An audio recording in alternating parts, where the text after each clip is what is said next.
Hello दोस्तों, आज की मेरी इस वीडियो में आप सभी लोगों का बहुत बहुत स्वागत है दोस्तों। तो दोस्तों आज हम भारत को वैज्ञानिक के क्षेत्र में महान योगदान देने वाले ऐसे महान वैज्ञानिक दोस्तों जिनका नाम है सर सीवी रमन। तो दोस्तों आज हम सर सीवी रमन से संबंधित महत्वपूर्ण जानकारी, उनके लाइफ से जुड़ी महत्वपूर्ण जानकारी और उनके योगदान पर चर्चा करने वाले हैं। तो दोस्तों मेरी इस पूरी वीडियो को देखने के लिए शुरू से लास्ट तक बने रहिएगा। तो दोस्तों चलिए देर न करते हुए हम वीडियो की स्टार्ट कर लेते हैं। दोस्तों हम जब भी विज्ञान, वैज्ञानिक तथा स्वचालित मशीनी वस्तुओं की चर्चा करते हैं तो हमारा ध्यान विदेशों पर केंद्रित हो जाता है। ऐसा क्यों? दोस्तों दरअसल हम विज्ञान को यूरोप की देन समझते हैं। हम उन महत्वपूर्ण योगदानों को भूल जाते हैं जिन्हें देश की प्रगति के लिए भारतीय वैज्ञानिकों ने दिया है। विज्ञान की प्रगति के लिए भारतीय वैज्ञानिकों के योगदान का सिलसिला यूरोपियों के भारत आगमन से भी सैकड़ों वर्ष पहले से चल रहा है। दोस्तों भारत में विज्ञान का स्वर्णिम काल 400 वर्ष ईसा पूर्व से लेकर 6वीं तथा 7वीं शताब्दी तक था। 5वीं शताब्दी में हमारे देश ने दुनिया को शून्य का व्यवहारिक प्रयोग बताया। इसके अतिरिक्त खगोल शास्त्र, प्राकृतिक विज्ञान के क्षेत्र में महत्वपूर्ण कार्य किए गए। स्वतंत्रता के बाद देश ने विज्ञान के क्षेत्र में महत्वपूर्ण उपलब्धियाँ हासिल की।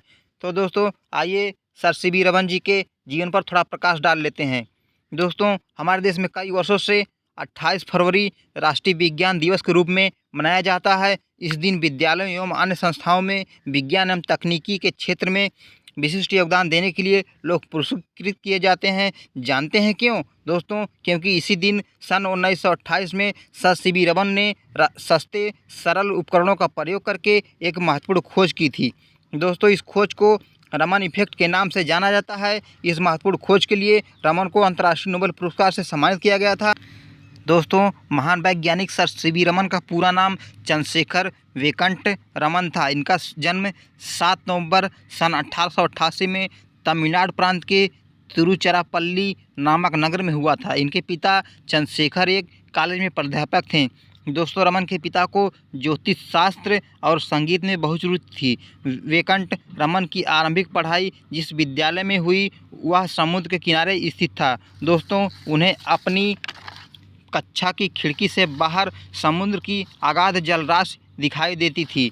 समुद्र के जल के नीलेपन की कल्पना में वे प्रायः खो जाते थे। बाद में समुद्र के पानी का यही नीलापन उनकी वैज्ञानिक खोज का कारण बना। दोस्तों रमन की पूरी पढ़ाई अपने देश में ही हुई। उन्होंने चेन्नई के प्रेसिडेंसी कॉलेज से एमए की डिग्री प्राप्त की। दोस्तों अपनी पढ़ाई पूरी करने के बाद रमन ने लेखा विभाग की परीक्षा उत्तीर्ण की। इनकी नियुक्ति कोलकाता में डिप्टी अकाउंटेंट जनरल के पद पर हुई थी। दोस्तों शीघ्र ही इस पद से त्यागपत्र देकर रमन कोलकाता विश्वविद्यालय में भौतिक शास्त्र के प्राध्यापक पद पर कार्य करने लगे। एक बार वेंकट रमन कोलकाता विश्वविद्यालय के प्रतिनिधि के रूप में लंदन में आयोजित एक सम्मेलन में भाग लेने गए थे। दोस्तों रमन जी जब लंदन से लौट रहे थे तो समुद्र का पानी देखकर पुनः सोचने लगे कि आखिर समुद्र के पानी में नीलापन क्यों है। दोस्तों क्या आप बता सकते हैं कि पत्ती का रंग हरा तथा गुलाब की पंखुड़ी का रंग लाल क्यों होता है? दोस्तों आइए इसके बारे में चर्चा कर लेते हैं। दोस्तों रमन जी ने बताया कि विभिन्न रंगों की वस्तुओं का दिखाई देना सूर्य की किरणों के कारण होता है। सूर्य की किरणों में 7 रंग होते हैं, जैसे दोस्तों बैगनी, नीला, आसमानी, हरा, पीला, नारंगी और लाल। जब किसी वस्तु पर सूर्य की किरणें पड़ती हैं तो वस्तु से टकराकर एक रंग की किरण वापस लौटती है जो हमें दिखाई पड़ती है। दोस्तों यही कारण है कि वस्तु हमें रंगीन दिखाई पड़ती है। सूर्य की किरणों के शेष रंगों को वह वस्तु अवशोषित कर लेती है। दोस्तों सर सीवी रमन ने अपने वैज्ञानिक शोध से यह पता लगाया कि यदि प्रकाश पारदर्शी माध्यम से गुजरेगा तो उसकी प्रकृति में बदलाव आ जाएगा। जब सूर्य की किरणें समुद्र के पानी पर पड़ती हैं तो समुद्र नीले रंग को छोड़कर किरणों में मौजूद शेष अन्य 6 रंगों को अवशोषित कर लेता है और नीला रंग बिखरकर परावर्तित होता है। इसलिए दोस्तों समुद्र के पानी का रंग नीला दिखाई पड़ता है। सूर्य के प्रकाश के इस प्रभाव को रमन इफेक्ट के नाम से जाना जाता है। दोस्तों वेंकट रमन की इस महत्वपूर्ण खोज के कारण उन्हें वर्ष 1930 में भौतिक के क्षेत्र में अंतर्राष्ट्रीय नोबेल पुरस्कार से सम्मानित किया गया था। दोस्तों सर सीवी रमन ने सन 1943 में बेंगलुरु के निकट रमन इंस्टीट्यूट के नाम से एक संस्था की स्थापना की। इस संस्था में वे 20 नवंबर सन 1970 में अपनी मृत्यु तक दोस्तों बराबर कार्य करते रहे।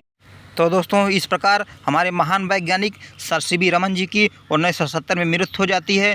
लेकिन दोस्तों हमारा देश जो है हमारे सीवी रमन जी को, उनके दिए गए योगदानों को कभी नहीं भूलेगा। दोस्तों इसी के साथ रमन जी ने कहा है कि विज्ञान का सार उपकरण नहीं बल्कि स्वतंत्र सोच, विचार और परिश्रम है। दोस्तों यह महत्वपूर्ण कथन महान सीवी रमन जी का है। दोस्तों इसी के साथ मेरी यह वीडियो यहीं पे समाप्त होती है। दोस्तों मिलते हैं इसी के साथ नेक्स्ट वीडियो में नेक्स्ट टॉपिक के साथ। तब तक दोस्तों जय हिंद, वंदे मातरम।